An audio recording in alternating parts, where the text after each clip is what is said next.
नमस्कार दोस्तों, क्या हाल है। मैं हूँ शीतल बरियार और ड्रामा एक्सपो में आपका स्वागत है।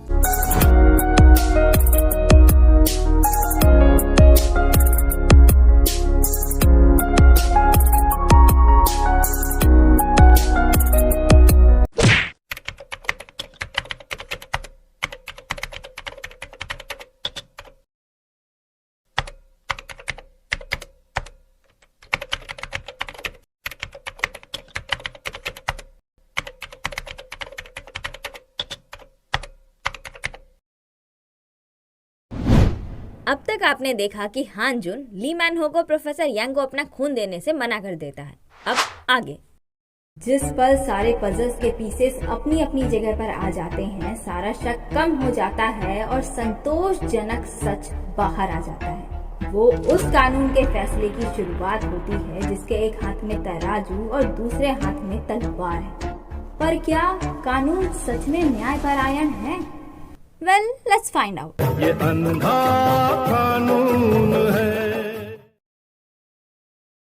एपिसोड की शुरुआत भूतकाल के 2 मार्च 2020 से होती है, जहां हांगकुक लॉ स्कूल का एंट्रेंस सेरेमनी है। जहां सब लोग एक्साइटमेंट से सेरेमनी के शुरू होने का इंतजार कर रहे हैं, तो वहीं दूसरी तरफ अपना एरोगेंट बाबा मस्त झपकी मार रहा है। प्रोफेसर सीओ और एमएलए को साथ में एंट्रेंस सेरेमनी के लिए जा रहे हैं। एमएलए को की बहुत जली हुई है क्योंकि एमएलए के बेटे की गर्लफ्रेंड का एडमिशन हांगकुक लॉ स्कूल में हो गया है, पर बेटे का नहीं हो पाया। ऊपर से इन्हें वहाँ न्यू स्टूडेंट्स को वेलकम स्पीच भी देना होगा। ये भगवान क्या जुल्म है।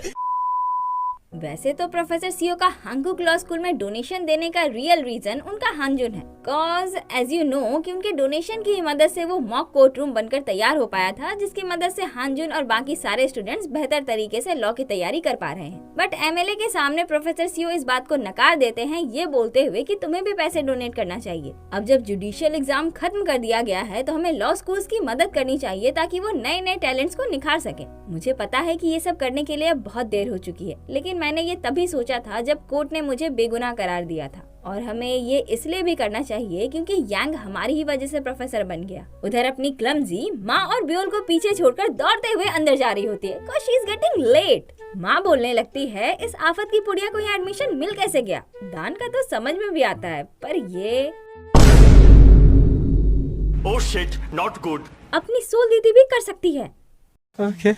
पर माँ को अभी भी विश्वास नहीं हो पा रहा है कि यहाँ पर क्लमजी का एडमिशन कैसे हो सकता है, जहाँ पर कंट्री के स्मार्टेस्ट किड्स पढ़ते हैं। यही होता है जब पेरेंट्स को अपने बच्चों की नालायकपंती पर पूरा विश्वास होता है। वो एक्सेप्ट ही नहीं कर पाते कि उनका बच्चा कुछ अच्छा भी कर सकता है। Yes, exactly।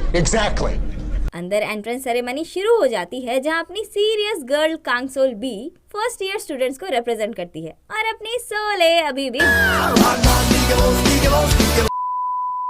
वॉशरूम में प्रोफेसर यांग हाथ धो रहे होते हैं। तभी एमएलए को वहाँ पहुँचते हैं और बोलते हैं, आपको देखकर अच्छा लगा प्रोसिक्यूटर यांग। ओह सॉरी, अब तो आप प्रोफेसर है ना? प्रोफेसर यांग बोलते हैं, आपको हमारे फ्यूचर जुडिशियल ऑफिसर से कुछ भी कहने का कोई हक नहीं। एमएलए को बोलते हैं, आप अब तक ये बात एक्सेप्ट नहीं कर पाए हैं कि वो घूस नहीं बल्कि तोहफा था। प्रोफेसर यांग इसका कोई जवाब नहीं देते। एमएलए को उन्हें अपनी तरफ घुमाकर बोलते हैं, एक लॉ प्रोफेसर जो क्रिमिनल लॉ पढ़ाता है, उसे सुप्रीम कोर्ट के डिसीजंस के खिलाफ कोई खुन्नस नहीं रखना चाहिए। इस पर प्रोफेसर यांग बोलते हैं, मैं इसे खुन्नस नहीं कहूँगा क्योंकि ये मेरा शक है, और जाने लगते हैं। फिर अचानक से पीछे मुड़कर बोलते हैं, वैसे उस दिन के बाद से आपने कभी भी कांगदान को देखा? ओहो, इस दान नामक व्यक्ति का तो बहुत बड़ा हिस्ट्री मालूम होता है यार।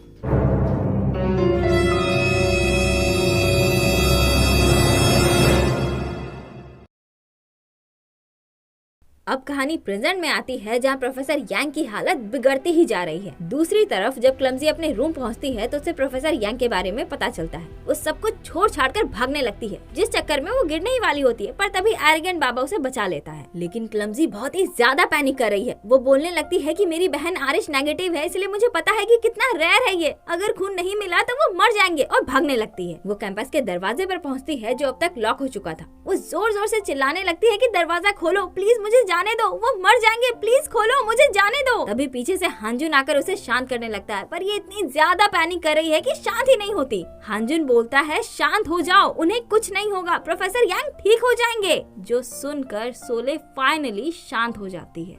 और इधर प्रोफेसर यांग को भी खून मिल जाता है जो देने वाला ली मैन हो है। तो ये अच्छा है या बुरा, या बात कुछ और ही है? मुझे क्यों पूछा, मुझे क्या मालूम। ये दोनों साथ में ही बैठे होते हैं और क्लमजी प्रोफेसर किम से बात कर रही होती है। उनसे बात करने के बाद ड्रिंक करते हुए वो बोलती है, उन्हें ब्लड डोनर मिल गया, तुम सही थे। हांजुन बोलता है, मैंने तो कहा ही था कि वो ठीक हो जाएंगे। उधर सीरियस गाय जीहू किसी के बारे में कुछ कंप्लेंट टाइप कर रहा होता है जो इसे प्रोफेसर यांग ने करने को कहा है।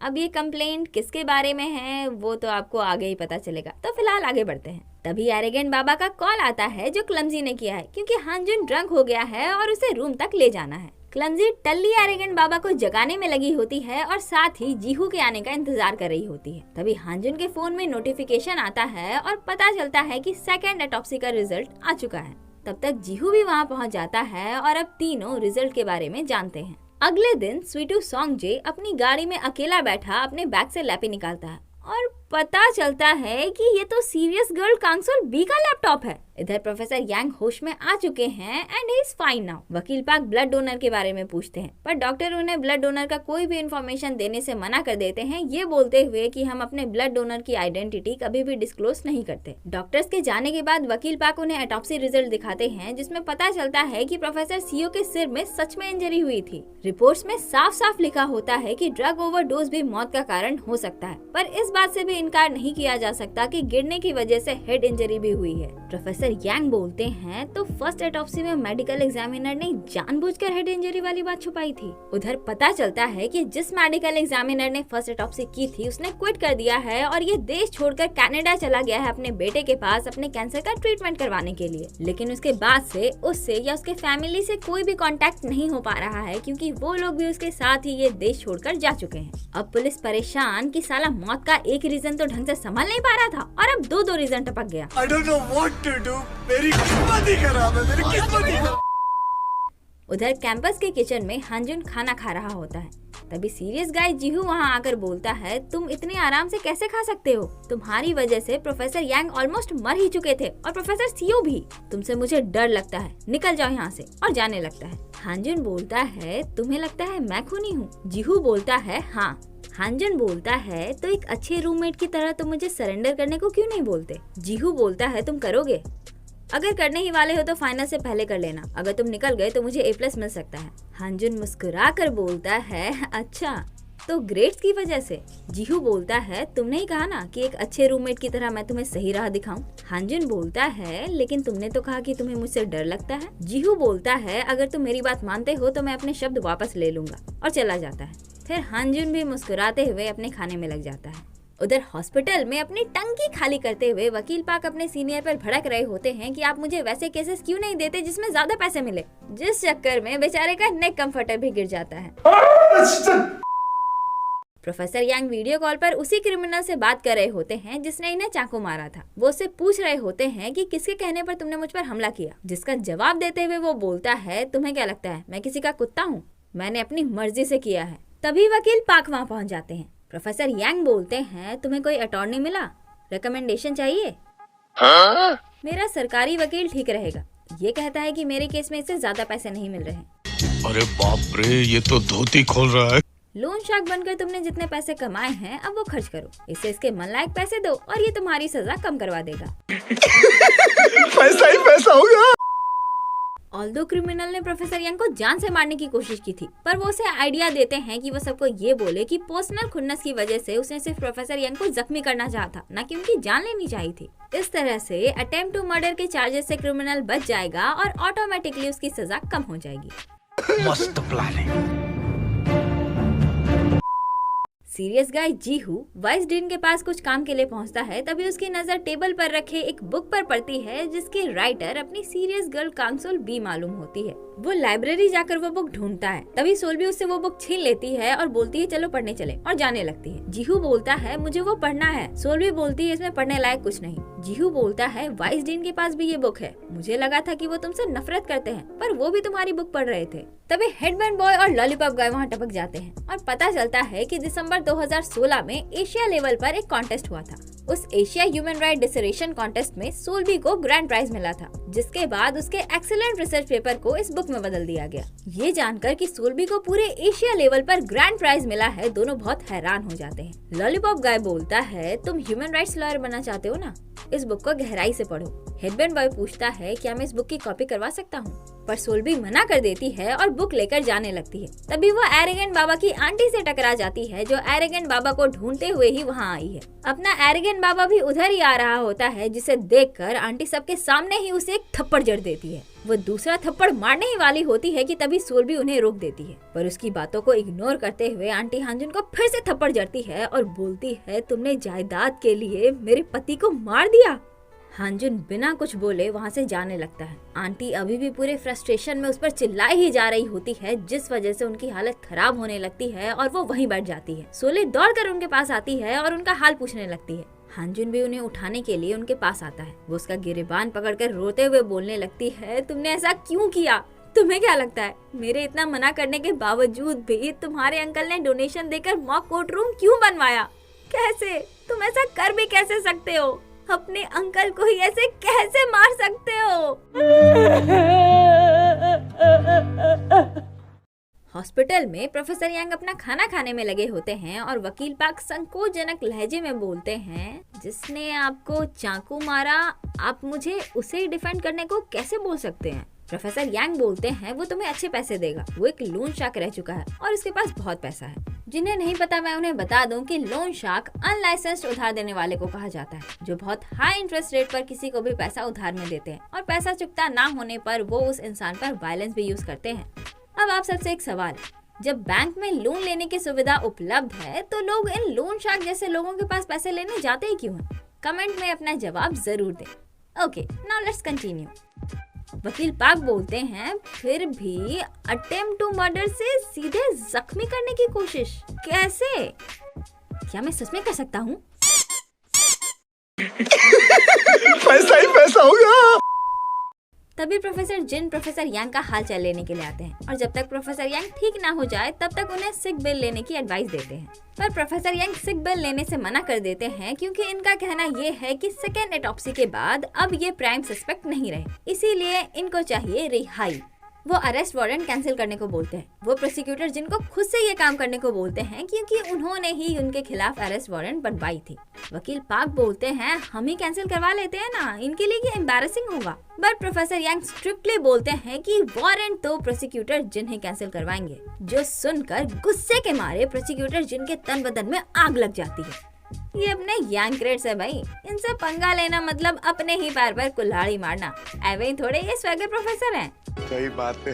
उधर सब लोग अपने एरेगेंट बाबा के ही बारे में बात कर रहे होते हैं। लॉलीपॉप गाय फिर से हांजुन के बारे में बुरा बोल रहा होता है कि पैसों के लिए उसने अपने अंकल को मार दिया एंड ब्ला ब्ला ब्ला, जो सुनकर क्लमजी उस पर भड़क जाती है और बोलती है, पूरी बात जाने बिना कंक्लूजन पर मत आओ। लॉलीपॉप गाय बोलता है, मैं कंक्लूजन नहीं दे रहा यार, सारे सबूत हांजुन की तरफ इशारा कर रहे हैं। सीरियस गर्ल बोलती है, बहुत से सबूत ऐसे भी हैं जो प्रोफेसर यांग की ओर इशारा कर रहे हैं। ये सुनकर लॉलीपॉप गाय बोलता है, तो तुम प्रोफेसर यांग को कातिल? उसकी बात को काटते हुए सीरियस गर्ल बोलती है, मैं बस ये आशा कर रही हूँ कि कातिल हांजुन ना हो। तो इसका मतलब सोल्बी अपने एरेगेंट बाबा को पसंद करती है।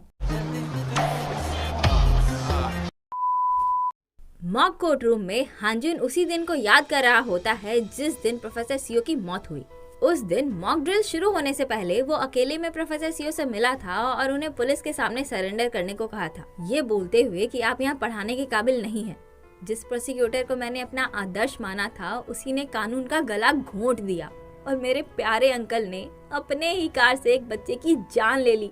मेरी पूरी दुनिया खत्म हो गई अंकल, पूरी दुनिया। ये सुनकर प्रोफेसर सीओ अपना सिर झुका लेते हैं। हांजुन बोलता है, मैंने वो वीडियो प्रोफेसर यांग को भेज दिया है, इससे पहले कि वो पुलिस के पास चले जाएं, आप सरेंडर कर दीजिए। प्रोफेसर सीओ बोलते हैं, क्या तुम ये कैसे कर सकते हो? वो अपना फोन निकालकर बोलने लगता है कि सरेंडर कीजिए, इस दलदल से बाहर निकलिए। जो सुनकर प्रोफेसर सीओ बोलते हैं, एहसान फरामोश, और जाने लगते हैं। अब कहानी प्रेजेंट में आती है, जहां प्रोफेसर यांग रिहा हो चुके हैं और सारे रिपोर्टर्स ने उन्हें घेर लिया है। सब लोग उनसे यही सवाल कर रहे होते हैं कि आप रिहा होकर कैसा महसूस कर रहे हैं, तो आपने प्रोफेसर सीओ को नहीं मारा एंड ब्ला ब्ला ब्ला। जिसका जवाब देते हुए प्रोफेसर यांग बोलते हैं, आप लोग इतना ही क्यूरियस हो रहे हैं तो उस प्रोसिक्यूटर से जाकर पूछिए जिसने कोर्ट के द्वारा मुझे दोषी करार देने से पहले ही सारी खबर लीक कर दी।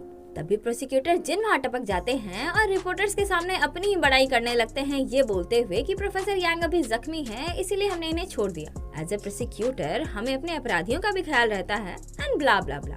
क्या पागल है क्या?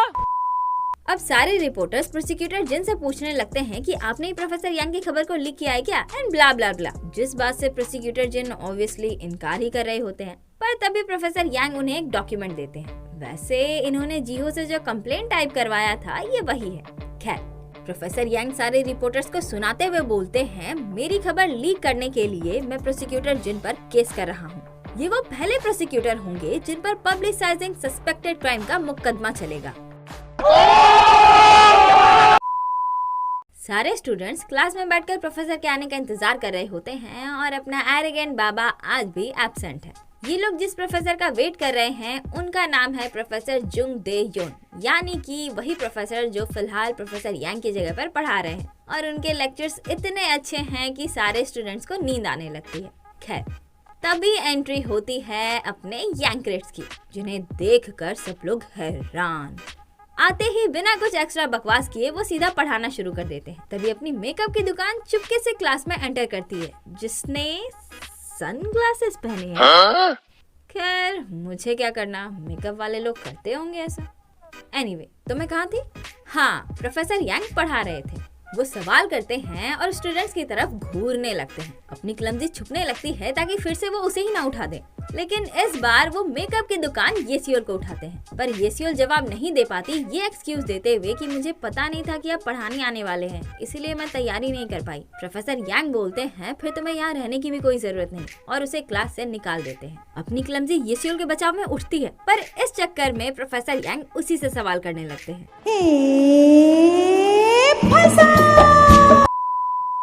बट सरप्राइजिंगली इस बार अपनी क्लमजी बिल्कुल सही जवाब दे रही होती है, पर साथ ही इसका मूड भी बहुत खिसिया जाता है, क्योंकि इसके अकॉर्डिंग कोर्ट का डिसीजन सही नहीं है। प्रोफेसर यांग बोलते हैं, तुम कोर्ट के डिसीजन से खुश नहीं लग रही। सोले बोलती है, मैं कोर्ट का डिसीजन समझने की कोशिश करूंगी। इस पर प्रोफेसर यांग बोलते हैं, तुम्हें डिसीजन को समझने के बजाय उस पर सवाल करना चाहिए, जो सुनकर क्लमजी हैरान हो जाती है। उधर अपने एरोगेंट बाबा को फिर से इन्वेस्टिगेशन के लिए बुलाया जाता है, जहाँ प्रोसिक्यूटर जिन उससे पूछते हैं, क्या तुमने प्रोफेसर सीओ को सीढ़ियों से धक्का दिया था? हांजुन बोलता है, अगर मैं बता दूं तो आप मुझे जाने दोगे? मेरे क्लासेस हैं। इधर प्रोफेसर यांग सारे स्टूडेंट्स को बोलते हैं, कोर्ट के डिसीजन को बदला जा सकता है, इसीलिए उसके बारे में कंप्लेंट करने के बजाय उसे क्वेश्चन करो, और तब तक क्वेश्चन करते रहो जब तक तुम्हें तुम्हारा जवाब नहीं मिल जाता। तभी क्लास में हांजुन की एंट्री होती है। प्रोफेसर यांग उसे अपने पास बुलाते हैं और सबसे बोलते हैं, जैसा कि आप लोगों को पता ही है कि मैं और हांजुन प्रोफेसर सीओ के खून के सस्पेक्ट्स हैं। उन लोगों का कहना है कि मैंने सीओ को ड्रग का ओवरडोज दिया है और हांजुन ने उसे सीढ़ियों से गिराया है। चलो मान लिया कि ये फैक्ट्स हैं, तो अब आप लोग ये बताओ कि अगर गिरकर सिर में चोट लगने की वजह से वो मरा है तो चार्जेस क्या होंगे? एक स्टूडेंट जवाब देते हुए बोलता है, ये इस बात पर डिपेंड करता है कि क्या हांजुन ने जानबूझकर उन्हें धक्का दिया। प्रोफेसर यांग बोलते हैं, अगर वो एक एक्सीडेंट हुआ तो? स्टूडेंट बोलता है, तब तो लापरवाही की वजह से मौत हुई है। प्रोफेसर यांग बोलते हैं, अगर ड्रग ओवरडोज की वजह से मौत हुई हो तो? सीरियस गाय जीहू बोलता है, तब ये एक मर्डर है। और रही बात हांजुन की, तो अपनी लापरवाही में उसने प्रोफेसर सीओ को बॉडीली हार्म यानी कि शारीरिक चोट पहुंचाई है। प्रोफेसर यांग बोलते हैं, इस केस में अगर पीड़ित चाहे तो वो मुकदमा चला सकता है, पर उसका तो स्वर्गवास हो चुका है, इसीलिए वो पनिशमेंट की डिमांड नहीं कर सकता। इसका मतलब तुम पर मुकदमा नहीं चलेगा।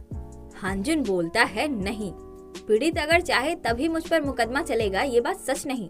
इनफैक्ट पीड़ित के एब्सेंस में तो मुझ पर और भी अच्छे से मुकदमा चलाया जाएगा। इस पर प्रोफेसर यांग मुस्कुरा कर कहते हैं, तो तुम्हें पता है, वैसे नेक्स्ट असाइनमेंट के लिए मुझे तुम्हारी मंजूरी चाहिए। फिर वो स्टूडेंट से बोलते हैं, खुद को प्रोसिक्यूटर की जगह पर रखो और लीगल प्रिंसिपल और सबूतों के आधार पर डिटरमाइन करो कि हम दोनों में से कौन ज्यादा शक के घेरे में है। जिन जिन मटेरियल्स की जरूरत तुम लोगों को पड़ेगी मैंने वो ऑलरेडी साइट पर डाल दी है, पर ध्यान रहे वो सब कॉन्फिडेंशियल डॉक्यूमेंट्स हैं। उसके बाद न्याय की देवी के सामने ये दोनों बातें कर रहे होते हैं। प्रोफेसर यांग बोलते हैं, न्याय की देवी के इस तराजू का कभी अपमान मत करना। ऐसा तुम्हारे अंकल ने कहा था जब मैं उनसे पहली बार मिला था। ये सुनकर हानजुन अपने बचपन के दिनों को याद करने लगता है जब प्रोसिक्यूटर के तौर पर छोटे हानजुन के अंकल ने बच्चों को लेक्चर दिया था। उन्होंने कहा था प्रोसिक्यूटर उन लोगों को सजा देते हैं जो गुनाह करते हैं। एक प्रोसिक्यूटर का जॉब ये होता है कि वो किसी के साथ अन्याय ना होने दे, किसी के साथ कोई पक्षपात ना हो, इसीलिए न्याय की देवी अपने आँखों में पट्टी बांध कर रखती है। किसी के साथ कोई अन्याय ना हो, इसीलिए वो अपने हाथ में तलवार धारण करती है। कानून के नजर में सब बराबर है। अगर कोई कानून तोड़ता है, फिर चाहे वो देश का प्रेसिडेंट ही क्यों ना हो, कोई फर्क नहीं पड़ता। उन सब को इस न्याय के तराजू पर रखा जाता है ताकि सबको कानून के हिसाब से इक्वली सजा मिल सके। उनका लेक्चर सुनकर सारे बच्चे बहुत इम्प्रेस हो जाते हैं और जोर जोर से तालियां बजाने लगते हैं। सब बच्चे आपस में बातें करते हुए उनकी ही तारीफ कर रहे होते हैं, जो सुनकर छोटा हानजुन बहुत प्राउड और खुश हो जाता है। और यहीं पर एपिसोड का ये पार्ट खत्म। अगले एपिसोड में 2 चीजों का खुलासा होने वाला है। पहला तो ये कि हानजुन ने ली मैन हो को प्रोफेसर यांग को खून देने से मना क्यों किया, और दूसरा ये कि हानजुन का प्रोफेसर सीओ को सीढ़ियों से धक्का देने का रियल रीजन क्या है।